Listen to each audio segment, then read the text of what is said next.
Mga ka-farmers, usapang feed formulation na naman po tayo. Sa video pong ito ay napakaganda po ang magiging topic natin o ibabahagi ko po sa inyo. Ito po yung pag-balance ng mga nutrients sa isang feeds tulad po ng protina, vitamins, and mineral. Yan po ang makikita nyo at matutunghayan nyo sa video nito.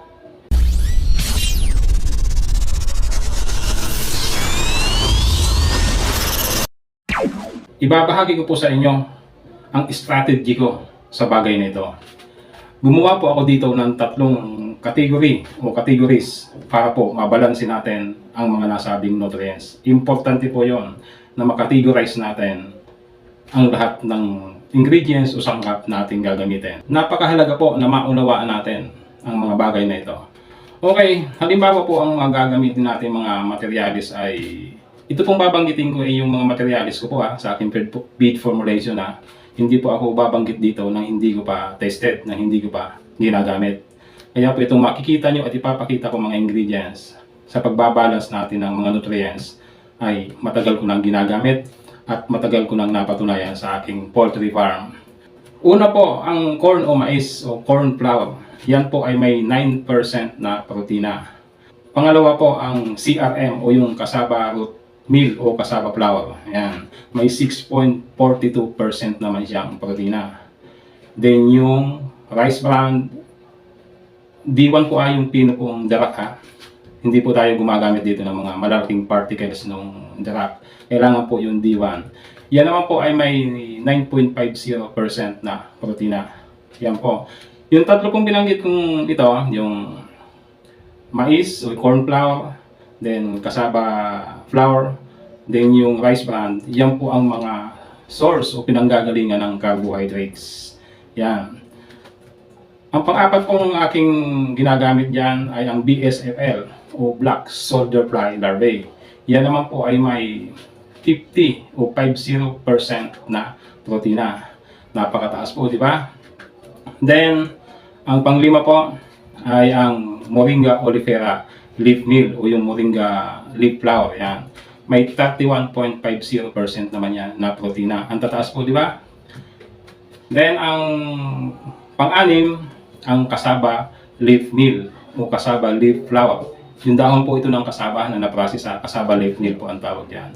May 21% naman pong protina yan.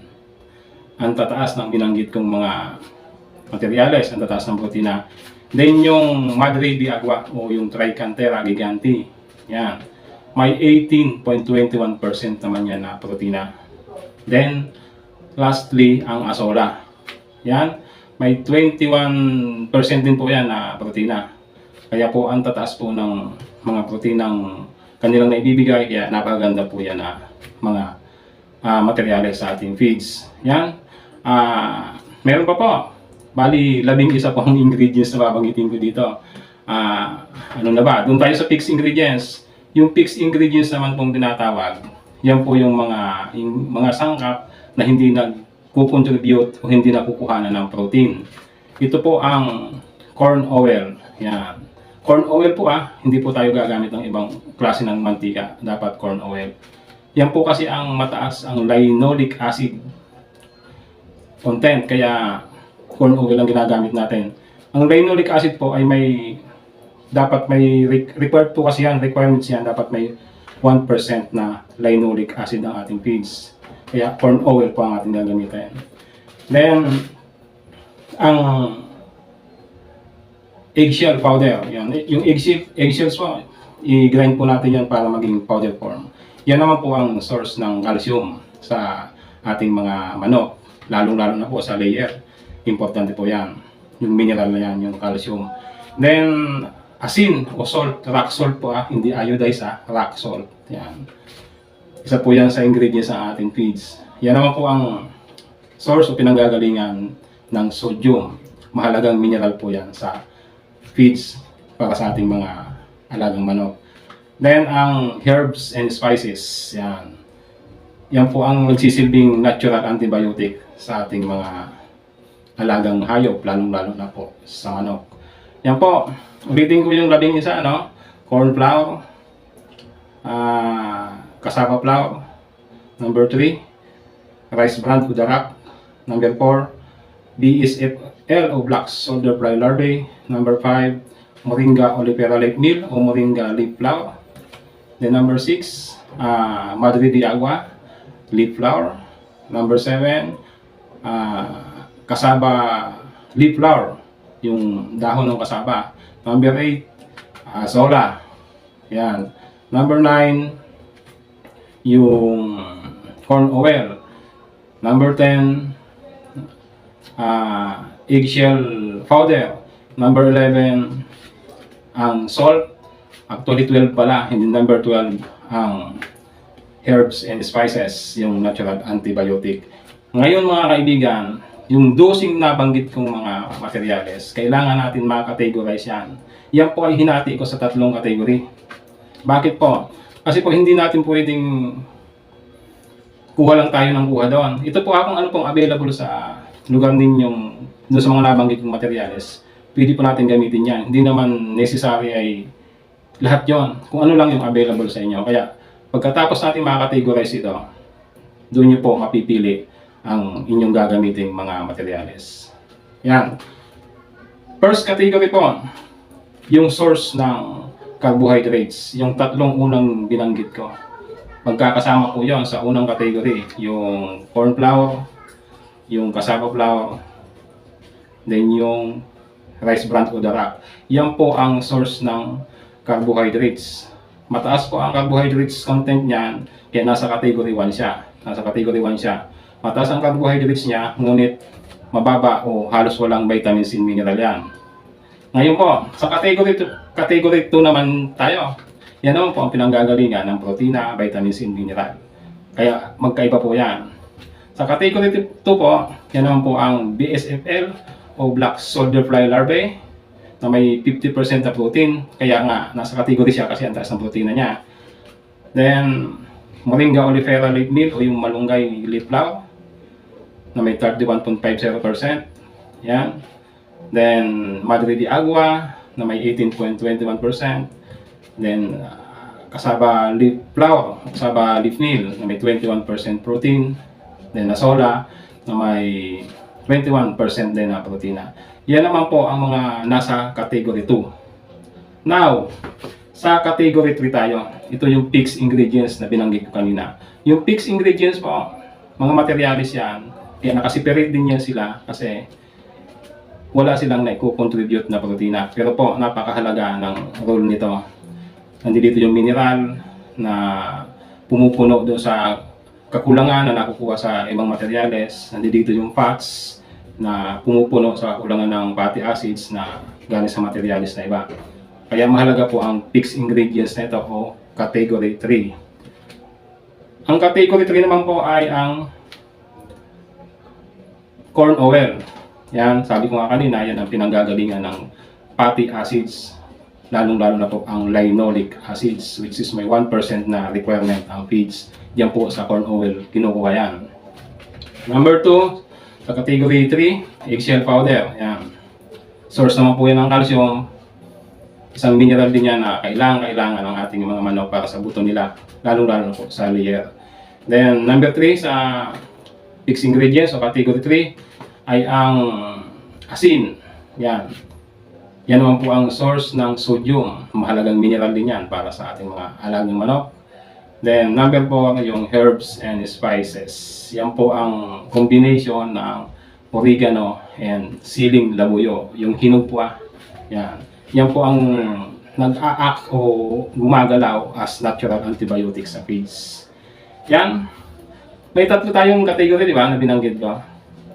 Doon sa 3 category niyan, i-exit muna natin yung fixed ingredients ng category 3. Yung 2 category, yung 1 and 2, magkahiwalay po yon. Pipili po tayo doon ng tig-dalawa sa bawat category. Nyari sa category 1, 2 ingredients doon. Then sa category 2, 2 ingredients din o 3 kung anong available sa inyo. Pagsasamahin natin yan, pagbabanggain natin yan. May carbohydrates na tayo, may vitamins and mineral pa tayo. Nagbangga na, nakompleto na. Plus yung category 3 na fixed ingredients, mas lalong kumpleto na sila. Yan po ang sikreto sa pagbalanse ng mga nutrients sa ating feeds. Pasok po dyan ang tinatawag na requirement sa feeds na 5 components. Ang 5 components po ng feeds ay first, carbohydrates, second, fats o lipids, third, amino acids o yung protina. Yan, mga essential amino acids. Then fourth, yung vitamins. Dalawang klase pong vitamins yan, yung fat-soluble vitamins, yung vitamin A, D, E, and K. Then yung water-soluble vitamins naman, yung mga vitamins B complex, yung grupo nila. Then lastly, number 5, sa pang-limang components ay ang mineral. Yan. Ulitin ko po ang 5 components na yan. Carbohydrates, fats, protein, expressing of amino acids, vitamins, and mineral. 5 components po. Yan po ang nakuha natin dun sa pinagbangga nating mga materyales na nakita natin sa mga na-categorize nating mga ingredients o sangkap. Yan po ang kahalagahan. Yan po ang may share ko sa inyo sa video ito. Kaya po, kung kayo ay mag-mix ng isang feeds, isang patuka sa ating mga alagang hayop, lalong-lalo na po sa manok o sa baboy, gamitin niyo po itong video ito, itong pag-categorize ng mga sangkap. I guarantee, makukumpleto po ang 5 components na sinasabi ko. Makukumpleto ang mga nutrients na kailangan ng ating mga alagang hayop. Yan. Sana po ay nakapagbigay na naman ito sa inyo ng napakagandang idea o tulong about sa inyong mga alagang hayop o sa paghahayupan. Kaya po, kung nagustuhan niyo po ang video ito, ay pakishare naman po ito ng siyempre para mapanood din ng iba, matulungan din natin sila. Maraming salamat muli. Hanggang sa muli, ang inyong lingkod, AB, Amazing Vlog. Ito po yung tatlong categories mga kaibigan na ginagamit ko sa aking feed formulation. Okay, itong category 1, ito po yung source ng energy dahil mayaman po ito sa carbohydrates tulad po nitong corn flour, cassava flour, then rice bran o darak. Yung D1 po yung pino po ito. Sa category 2 naman po, ito naman ang source ng protina, vitamina at mga mineral.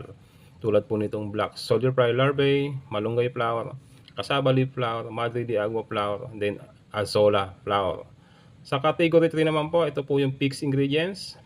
Ito po yung mga sangkap na hindi nakakapag-contribute ng protina. Pero po, napakahalaga po ng role nito sa kalusugan ng ating mga alagang hayop. Ito pong corn oil, eggshell powder, rock salt, then ang herb and spices. Ito po yung natural antibiotic. Yan. Ganito po kasi yan mga kaibigan. Hindi pwedeng ang mixing natin ay lahat lang galing sa category 1. Dahil carbohydrates lamang ang makukuha natin dyan. Wala ho kasi itong vitamins at mineral. O mayroon man, napakababa lang. Yan. At hindi din pwedeng ang mixing natin ay galing din lang sa category 2. Dahil halos wala itong carbohydrates. Ang makukuha lang natin dito sa category 2 ay ang mataas na protina, vitamina at mga mineral. Yan. Magiging incomplete po ang nutrients niyan kung sa category 2 lamang tayo kukuha ng ating mga ipapakain. At lalong-lalong hindi po pwede na ang ipapakain natin ay manggagaling lang sa category 3. Nako, magiging incomplete talaga ang nutrients dyan. Kaya kailangan natin pumili ng mga sangkap sa category 1 and category 2. At least 2 po, tigdalawa sila. Pwedeng pigtatlo, depende sa availability ng sangkap sa inyong lugar. Yan. Pagsasamahin po natin ito, yung napili natin dito sa category 1, and napili natin sa category 2. Imimix natin po yan. And after the mixing, ihahalo na po natin ang lahat ng sangkap na nandito sa category 3. Yan. Para po magiging balance na po siya, magiging kumpleto po ang nutrients na maibibigay natin sa ating mga alagang hayop. Pasok po dyan yung 5 components na requirement sa feed formulation. Ganyan lang po mga kaibigan kadali. Pag na-categorize natin yung mga sangkap na ating ginagamit, o sundin nyo lamang itong ginawa kong pag-categorize na ito, hindi kayo malilito o hindi kayo magkakamali sa inyong feed mixing o feed formulation. Doon po sa mga kailangang o gustong malaman ang tamang ratio ng mga sangkap sa feed formulation, i-message nyo lamang po ako o mag-comment lang kayo dito sa video ito. At ibibigay ko sa inyo ang link para mapanood ninyo at masundan ninyo kung paano gawin yon, kung paano gawin ang feed formulation. Kung kayo po ay may clarification and questions, mag-message lamang po dito sa comment box dito sa video na to.